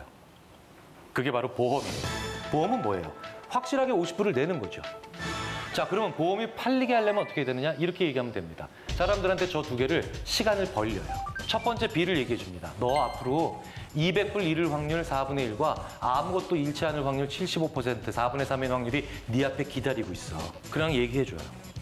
그리고 어느 정도 시간이 지나고 난 다음에 야, 그런데 너 50불 내면 그 상황을 안 봐도 돼. 이렇게 얘기해 주면 그제서야 사람들은 A를 선택합니다. 어떤 사람에게 양자택일로 무언가를 선택하라고 하면 사람들은 힘들어해요. 그때는 어쨌든 손실이 없거나 확실하게 무엇을 내놓는 걸 싫어합니다. 가끔 어떤 사람들한테 확실하게 작은 무언가를 희생하게 만들거나 요구하셔야 되거나 아니면 부탁하실 때 있죠. 이때는 양자택일의 구도로 가지 마십시오. 이렇게. 양자택일이 아니라 그것으로 인해서 벌어지는 최고로 나쁜 상황과 안 좋은 상황, 어떤 나쁜 상황들을 얘기해 주시고 난 다음에 그냥 기다리시는 미덕을 발휘하세요. 그렇게 기다리시고 난 다음에 이런 작은 확실한 혹은 작지만 분명히 해야 되는 희생으로 그걸 없앨 수 있다라고 나중에 물어봐 주시면 그분들이 받아들여 주실 수 있습니다. 문제 시트 한번 여쭤볼게요. 자, 음악사전이에요. 음악사전. 하나는 음악 용어가 10,000개고 새 거가 가깝고 그 다음에 하나는 많이 낡았는데 음악 용어가 20,000개 있어요. 어떤 거 사시겠습니까? 저는 첫 번째 거예요. 첫 번째 거요. 네. 그러니까 단어 10,000개 있고 흠집 없는 거. 네. 어떤 거 사시겠어요? 저도 흠집 없는 거. 흠집 없는 거? 네. 자, 편의상 이걸 A라고 하고 이걸 B라고 하겠습니다. 난 A 사겠다. 네. 네, 내려주시고요. 난 B 사겠다.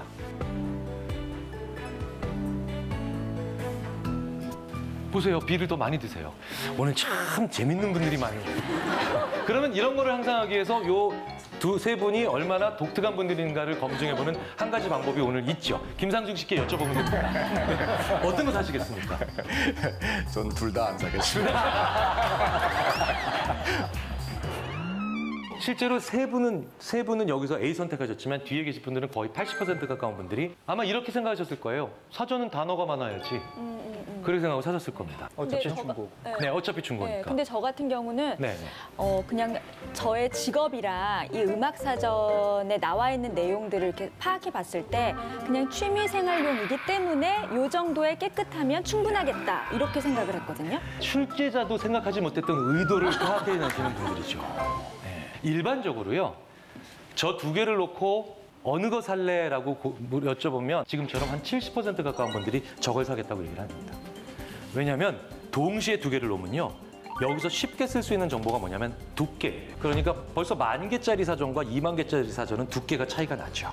자, 그런데 사람들의 선택의 거의 대부분은 이쪽으로 가게 만들 수 있어요. 그게 뭐냐면 두 개를 아까처럼 시간차를 벌려주는 겁니다. 첫 번째든 두 번째든 사전을 하나 보여드려요. 그 다음에 자, 이제 치워드리고 잠시 딴 데 가 있다가 혹은 뭐 5분 정도, 10분 정도 시간이 있다가 두 번째 사전을 보여드려요. 이러면 두 개를 동시에 비교할 수는 없죠. 그러니까 그 대신 쓸 수 있는 정보는 뭡니까? 아까 그거는 새 거, 지금 이거는 낡은 거. 이런 식으로 느낌은 질적인 차이들은 쓸 수 있죠. 그래서 나한테 어떤 게 더 유리한지가 시간에 따라 다릅니다. 관점을 가지고 있는 우리 인간은요. 그렇기 때문에 시간의 차이를 굉장히 중요하게 봅니다. 내가 상대 비교에서 우위에 있는 대안을 가지고 있다면 동시에 같이 들어가야 되죠. 그런데 내가 질적인 차이, 상대 비교에서는 밀리지만 질적으로 좀 차이가 있는 장점이 있다. 그러면 나는 그 사람과 같은 게임의 룰로 경쟁하기보다는 좀 더 다른 시간대에서 나를 보여주시는 게 더 낫습니다. 당신은 중동 지역의 평화를 위해 아랍권 국가들이 이스라엘과의 직접 대화 창구를 활성화시켜야 한다는 의견에 동의하십니까? 이렇게 물어보고 난 다음에 동의한다, 동의하지 않는다, 모른다라고 물어보면요. 모른다가 23%밖에 안 나옵니다. 그런데 똑같이 물어보고 난 다음에 의견에 동의하십니까가 아니라 의견이나 견해를 지니고 계십니까? 라고 물어보면 견해를 지니고 있지 않다. 다시 말해서 의견 없다가 무려 45% 나옵니다. 엄청난 차이죠. 이 얘기는 뭐냐? 우리가 누군가에게 찬성하냐 반대하느냐를 물어보기 전에 반드시 해야 되는 게 뭡니까? 견해나 의견이 있느냐 없느냐를 물어봐야 됩니다. 그런데 우리는 그 절차를 거치지 않고 바로 찬반에 들어가죠. 그러면 위에 같은 상황, 즉 모른다라고 대답하기 싫은 꽤 많은 분들이 어디 한 군데로 붙으면서 의견이나 생각을 왜곡해서 우리한테 전달합니다. 1980년대 미국인들한테 이렇게 물어봅니다. 우리 미국이 당면한 과제가 뭐냐라고 물어봤을 때 1번부터 쭉 얘기하면 공교육의 질, 오염, 임신 중절의 합법화, 에너지 부족, 마지막 5번째 기타 이렇게 주고 이렇게 1번부터 5번까지 보기를 주고 난 다음에 32%, 14, 86, 40% 이렇게 나온 결과를 받아들입니다. 그런데요, 이걸 보기를 주지 않고 객관식이 아닌 주관식 빈칸으로 놓고 사람들한테 물어보면 1번부터 4번까지 해당하는 답을 얘기한 사람은 단 2%밖에 없었습니다. 98%는 다 다른 얘기를 한다는 거죠. 보기 없이, 대안 없이 우리는 허심탄회하게 의견을 얼마나 많이 물어보는가를 한번 생각을 해봐야 되죠. 네, 준비되셨죠? 네. 개구리라고 한번 5번 해보겠습니다. 자, 시작. 개구리, 개구리, 개구리, 개구리, 개구리. 잘하시네요. 3번만 더 크게 시작. 개구리, 개구리, 개구리. 심청전에서 장독깨 깨졌을 때 무슨 동물이 막았나요? 두꺼비! 두꺼비! 심청전엔 동물이 안 나와요. 콩쥐팥쥐잖아. 저의 함정에 절대로 빠져드시지 않을 거라 철석같이 믿어보면서 또 한번 해보겠습니다. 또 마음의 준비를 하세요. 1학기라고 5번 해보겠습니다. 자, 시작. 1학기, 1학기, 1학기, 1학기, 1학기. 자, 3번만 더 크게 시작. 1학기, 1학기, 1학기. 1학기 다음이 뭐죠? 2학기. 방학이에요. 방학이에요. 정말. 저도 김경일 교수님 못지않게 몇 가지 문제를 좀 준비를 했습니다. 두 발로 걷는 쥐는? 신선하다. 미키마우스요. 두 발로 걷잖아요. 그러면 두 발로 걷는 오리는? 도날드. 오리는 원래 두 발로 걸어요. 정말 제가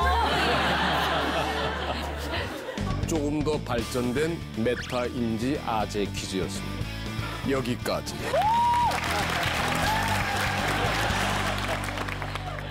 이게 인간이 메타인지가 있잖아요. 이게 친해지냐 안 친해지느냐만 가지고 내가 첫 번째 떠오르는 생각이 맞았냐 틀리느냐를 판단을 하기 때문에 일어나는 실수니까 너무 그렇게 속상하실 필요는 없습니다. 오늘 김경일 교수님은 한국인의 어떤 심리로 강의를 해주실 겁니까? 제가 오늘 말씀드릴 내용은요. 식스센스입니다. 식스센스. 육감. 네.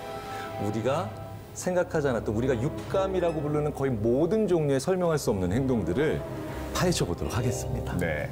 여러분들 대한민국 철수영의 심리 특집 오늘은 김경일 교수와 함께하는 식스센스에 대해서 지금부터 강의를 듣도록 하겠습니다.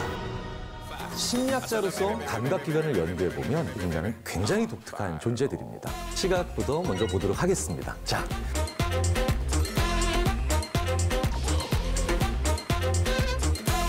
오른쪽은 좀 더 밝게 보입니다. A와 B도 같은 밝기입니다. 나 몰랐어.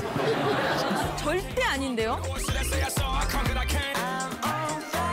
아무리 머릿속으로 알려줘도 절대 불가능합니다. 세상에 대해서 정확하게 분석하고 있다고 착각하고 있는 거예요. 무언가를 느끼는 그 순간 존재하지 않는 무언가를 활용하고 있다는 겁니다.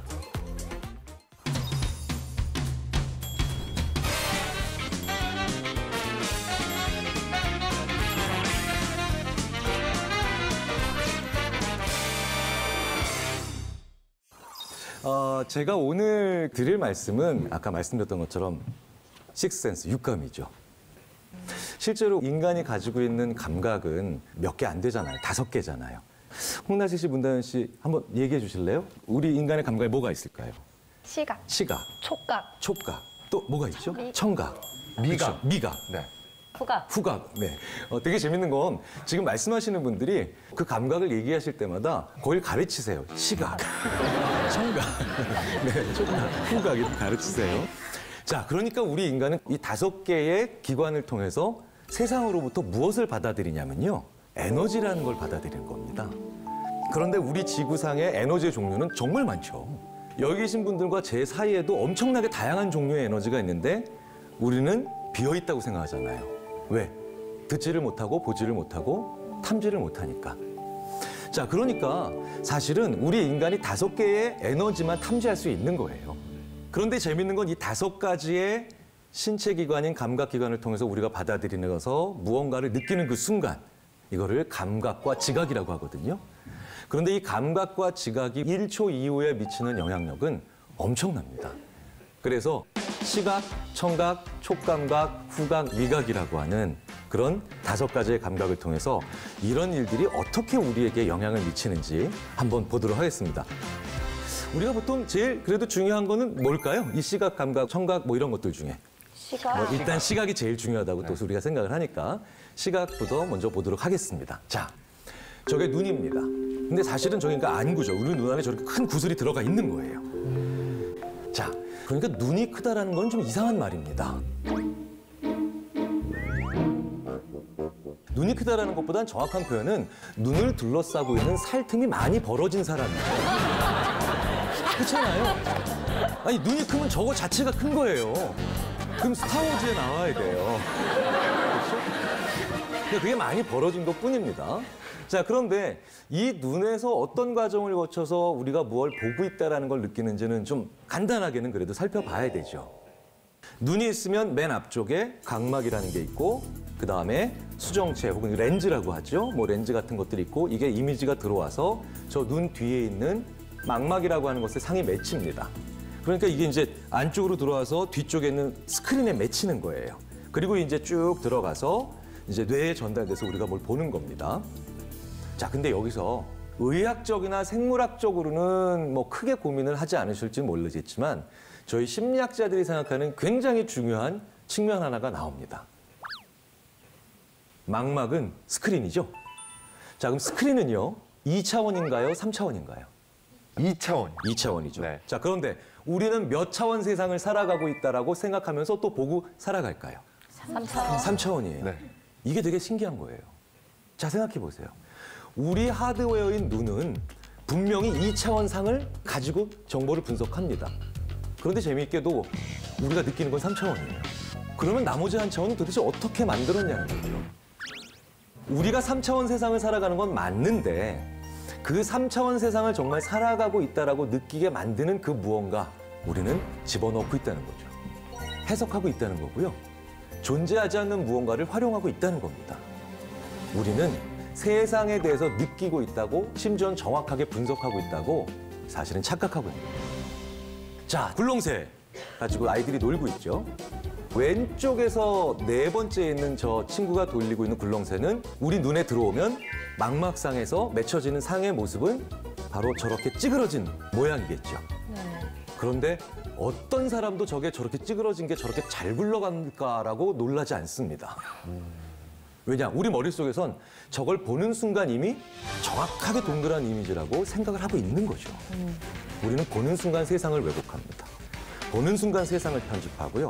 보는 순간 세상에서 가능한 수많은 다양한 가능성 중에 하나를 취해서 하나를 믿고 그다음에 보고 있다고 착각하는 겁니다. 왜 이렇게 돼 있느냐? 세상엔 너무나 수많은 가능성이 존재하거든요. 무슨 얘기냐? 자, 이곳 스튜디오에서요.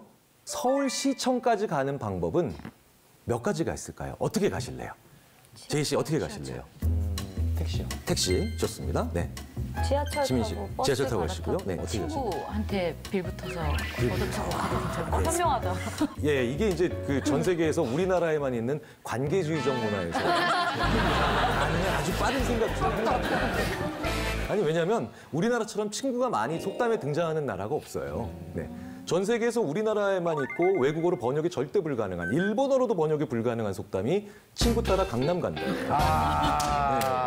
이거 번역 안 돼요. 영어로 번역하면 아예 이상한 말이 됩니다. 뭐 following friends, let's go to 강남이에요. 그렇죠. 예. 자, 근데 이런 방법도 가능하긴 해요. 토끼띠으로 갈 수도 있어요. 어느 세월. 네. 그리고 좀 돈이 많이 드는 방법이긴 하겠지만 헬기를 부를 수도 있습니다. 이게 무슨 말장난 같은 소리니라고 생각하실지 모르겠지만 어쨌든 가능한 방법이에요. 우리는 대부분요. 여기서 서울시청 어떻게 갈래? 이럴 때 몇 가지만 남겨요. 그냥 상식적인 수준에서 그걸 얘기하고요. 나머지 99.9999%의 무한한 다른 가능성들은 싹 다 날아갑니다. 어느 순간에. 자, 그렇기 때문에 우리 인간은 어느 한두 가지의 가능성을 빨리 빼서 쓰는 게 훨씬 적응에 유리합니다. 그래서 세상을 보자마자 한 가지 가능성만 남겨놓는 거예요. 아까 그 굴릉서처럼요. 자, 한번 보시겠습니다. 내가 피곤한가 지금? 이미 머리로는 아시죠? 저거 안 움직이는 거예요. 근데 우리 머릿속에서는 안 움직이고 있다는 걸 이미 알고 있음에도 불구하고 우리는 왠지 돌아가는 걸 느끼게 됩니다.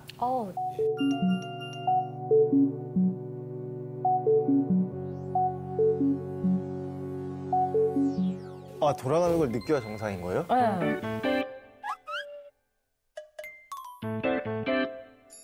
안 돌아가요? 이런 착시적 현상을 모든 100% 경험하시는 건 아니에요. 그렇다고 경험하시는 게 더 좋고 경험 못 하신다고 장애가 있는 것도 당연히 아니죠. 많은 수의 분들이 뭔가 좀 돈다, 뭔가 움직인다라는 느낌을 가지고 계시죠. 이게 뭐예요? 우리가 해석하는 거예요. 저런 형태의 모양들은 우리 인생에서 대부분 돌았어요. 돈다라는 표현이 좀 이상하긴 합니다만. 그래서 우리는 그중에 한 가지 가능성은 오히려 없는 가능성인데도 만들어내서 지각할 수도 있죠. 그게 우리가 이 세상의 시각을 가지고 느끼게 되는 모든 종류의 3차원을 결정합니다. 자, 여기에도 수많은 가능성들은 존재합니다. 왼편에서요, 사실은 대부분의 분들이 저 클로버 K가 스페이드 K보다 앞에 있다, 나에게 더 가깝다라고 생각을 하시죠. 네. 하지만 또 다른 가능성이 있습니다. 저 스페이드 K를 옆으로 이렇게 오려서 이렇게 붙일 수도 있는 거죠. 그런데 우리는 그 가능성을 해석하지 않아요. 오른편도 마찬가지죠. 왠지 저 회색 네모가 검은색 선을 가리고 있는 것처럼 우리는 느끼죠. 근데 다른 가능성도 있어요. 회색 네모가 성질이 안 좋아서 뿔이 났을 수도 있고 그 옆에 다른 것이 연결돼 있을 수도 있습니다. 그런데 우리는 그럴 가능성을 생각하지 않고 한 가지만 꼭 선택을 하죠. 그런데 그게 우리가 이렇게 급변하는 세상에서 2차원 정보만 가지고도 3차원 세상을 능동적으로 빨리빨리 보게 만들어주는 오히려 긍정적 착각의 힘이기도 합니다. 문다현 씨, 미술 시간에 원근법 들어보셨죠? 네. 선생님들께서 원근감을 살리기 위해서 어떻게 그리라고 말씀을 하셨나요? 크기를 다르게. 그렇죠. 크기를 다르게. 그러면 나로부터 앞에 있는 거는 좀 더 큰 거고 나한테 멀리 있는 건 뭐 작게 이렇게 그리죠. 자, 그러면 나한테 멀리 있는 것일수록 선명도, 즉 해상도는 높을까요? 낮을까요?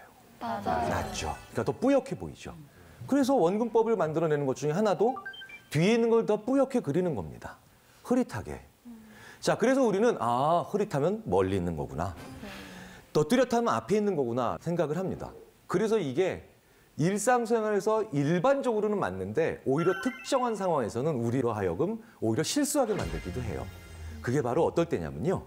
산에 올라가셔서 날이 아주 맑을 때 먼 곳을 보면요. 혹은 맞은편 산을 보면 저거 1시간쯤이면 가겠다 싶을 때가 있는데 실제로 가보면 2시간, 3시간 걸려요. 맞아요. 왜? 또렷하게 보이니까 더 가까울 거라고 생각을 하는 겁니다. 우리 눈이 몇 개인가요? 2개요. 2개입니다. 둘이 있으면 싸우죠. 네. 왜? 불일치 일어나니까요. 불일치를 오히려 이용하기 위해서 눈이 두 개인 겁니다. 김지호 씨 잠깐만 나와주세요. 잠깐만. 네. 네. 싸움 되나요? 싸움 되나요? 아닙니다. 네.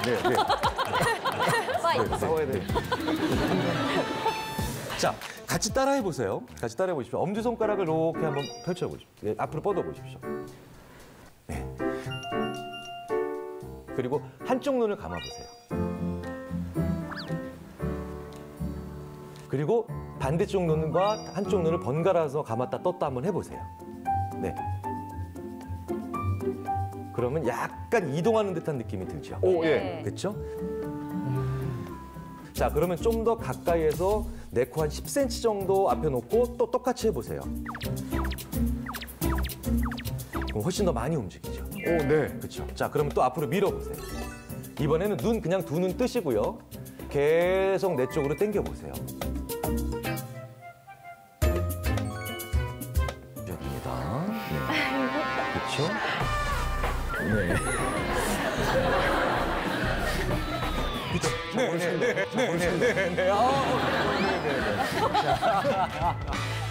이 두 가지를 우리가 이용하는 겁니다. 무슨 얘기냐면요. 우리 뇌 안에요. 요 불일치의 정도를 계산해주는 세포가 있어요.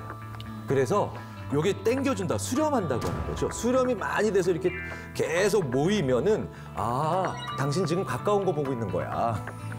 그다음에 막 쭉 멀어지면 당신 먼 거 보고 있는 거야. 이렇게 생각하는 거죠. 그래서 방금 전에 김지욱 씨 뇌에서 그걸 계산하는 세포가 활화산처럼 활동을 했던 겁니다. 그래서 우리는 이걸 느낄 수 있었던 거죠. 그래서 이걸 인위적으로 2차원인데도 실제로는 입체가 아닌데도 3차원이다 라고 느끼게 만든 게 바로 1990년도에 대유행을 했던 매직아이죠. 네, 매직아이예요. 네. 야, 다음 거. 두 마리 보인다, 캥거루. 야, 나도 보인다.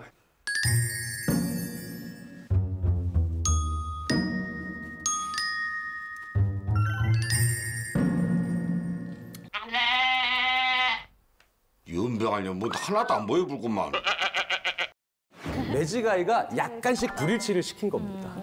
심리학자로서 인간에 대해서 감각기관을 연구해 보면 알면 알수록 인간은 굉장히 독특한 존재들입니다. 그런데 가끔은 여러 가지 정보를 너무 많이 알고 있어서 우리가 착각할 때도 있고 세상을 잘못 해석할 때도 있죠. 그 모든 종류의 일들이 바로 우리가 부르는 착시들입니다. 자, 착시들이요, 굉장히 독특한 것들이 많아요. 잘 알고 있는 착시에서부터요, 우리가 전혀 생각하지 못했던 착시들도 있습니다. 암전 한번 부탁드릴게요. 네.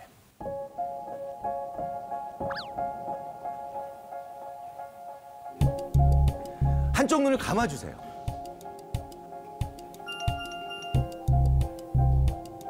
어떤 동전은 좀 더 앞에 있는 것처럼 보이고요. 어떤 동전은 좀 뒤에 있는 것처럼 보여요. 어떤 동전이 제일 뒤에 있는, 나로부터 멀리 떨어져 있는 동전으로 보이시나요? 500원이 제일 멀리 떨어진 걸로 보이실 거예요. 그렇다. 난 100원만 튀어나왔어. 왜 난 똑같이 보이지? 그거는 심리적으로 100원의 컴플렉스가 있어요. 그렇지 않을까? 자, 대부분 500원이 제일 뒤에 있다라고 느껴지시죠? 자, 그럼 둘 다 뜨시고요. 보세요. 그러면 그 현상이 사라져요.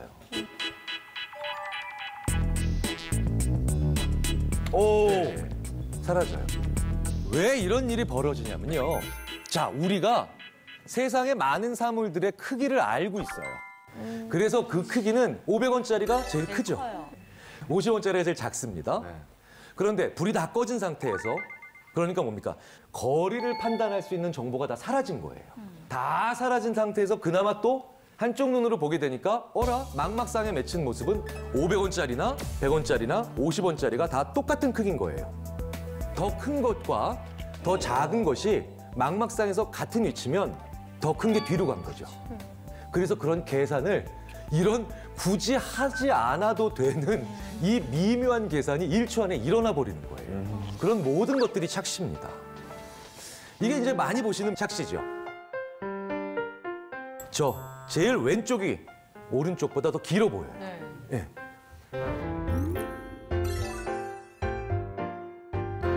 실제로 이 두 경우는 대부분 이런 경우입니다. 이쪽에 있는 경우는 대부분 나보다 더 멀리 떨어져 있는 경우죠. 그런데 저렇게 오른쪽에 있는 경우는 대부분 나한테 또 다가온 상황이에요. 이런 상황을 수십, 수백, 수천 번 경험하고 산 우리는 적용하지 않아도 되는 상황에 이걸 집어넣는 겁니다.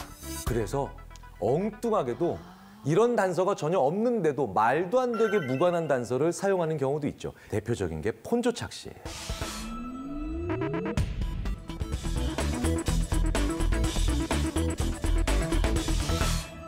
밑에 있는 하얀색 바와 위에 있는 하얀색 바가 똑같은 길이라는 걸 우리는 머리로 알고 있습니다. 진짜? 그러나 마음으로는 절대 아닌데요? 몰랐어요. 절대 그렇지 않아요. 절대 아닌데요? 네, 우리가 절대 나쁜 아니에요. 거 진짜 밑에 게 네. 짧아요.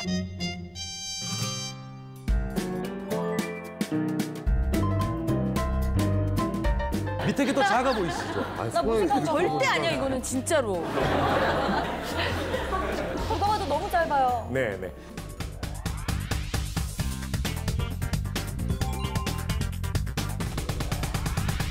이 장면이 왜 위에 게 더 길어 보이냐면 고려가 되면 안 되는 뒤에 배경인 철길이 무엇을 암시하고 있냐면요.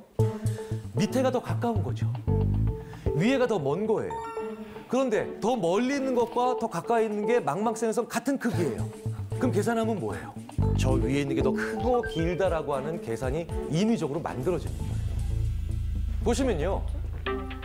이 바가 사실은 하나의 바는 다 같은 밝기예요. 그런데 왠지 하나의 바에서 오른쪽은 좀 더 밝게 보입니다. 그리고 왼쪽은 좀 더 어둡게 보여요. 이 바의 오른쪽 부분과 왼쪽 부분이 밝기가 좀씩 달라 보여요. 네, 달라 보여요. 네네. 왜냐하면 옆에 있는 게 더 어둡거든요. 그러니까 옆에 있는 건 어두운 거는 더 밝게 보이죠. 네. 완벽히 같은 바라도 옆에 무엇이 있느냐에 따라서 우리는 철저히 지배를 받아요. 맥락이 그만큼 무섭다는 거죠. 여성분들이 셀카 찍으실 때 머리 큰 친구 옆에서 찍는 거랑 비슷한 건가요? 정확하게 같은 얘기입니다. 알 것 같습니다. 그래서 정말 많은 분들이 저랑 사진을 많이 찍으세요. 왜냐면 저보다 머리가 네. 이따가 찍어주세요. 네. 그래서 저랑 사진 찍으시는 분들은 복 받으시는 분들. 자, 여기서 A와 B도 같은 밝기입니다. 에이, 아니에요, 선생님. 그건 아니에요. 저건 아니라고 생각하세요? 네. 그 말씀은 좀 무리입니다. 이게 굉장히 유명한 착시의 예를 보여주는 아, 이건 진짜 말도 안 네, 된다. 아, 이거 저희 그만 놀리세요. 이것도 계산을 하는 거예요, 우리 머릿속에서. 제 이 B는요, 왜 밝아 보이냐면 그림자가 드리워졌잖아요. A는 그림자가 안 드리워졌죠. 그런데 두 개가 망망상에서 같은 밝기예요. 그러면 어떻게 또 계산을 하겠습니까? 그림자 드러워진 게 다른 거랑 같은 밝기니까 원래는 더 밝았겠지. 이것도 역으로 생각을 하는 겁니다. 시키지도 않아야 되는 계산을 정말 많이 해요, 우리 인간. 자, 이제 굉장히 많은 분들이 이러고 계시죠. 이러고 계셔서 자기 손으로 잘 잘라내신 분들은 아 하고 수긍하고 계시고요. 아직 잘 못 자르신 분들은 아닌데 라고 하고 계세요.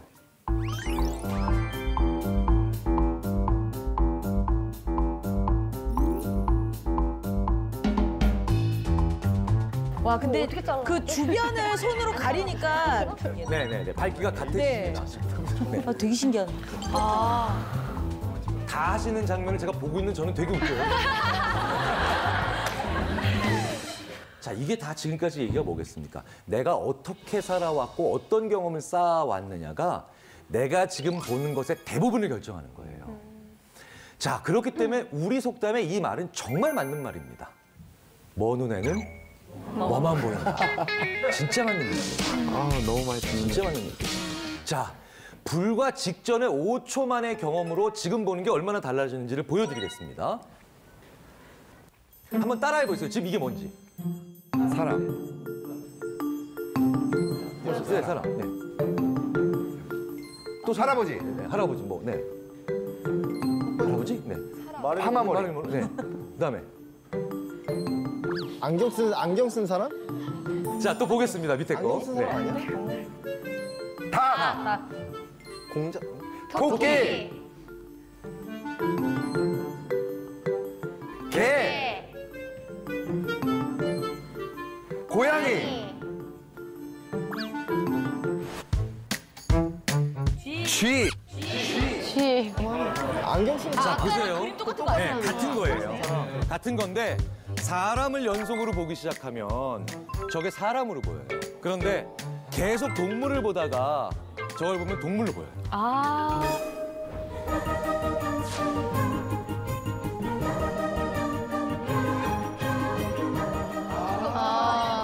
눈, 코, 귀. 계속 동물. 감기같이 생겼어.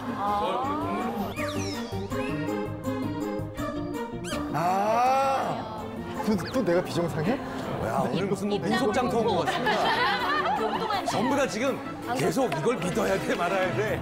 정상인이지? 이 이야기는 뭐냐면요.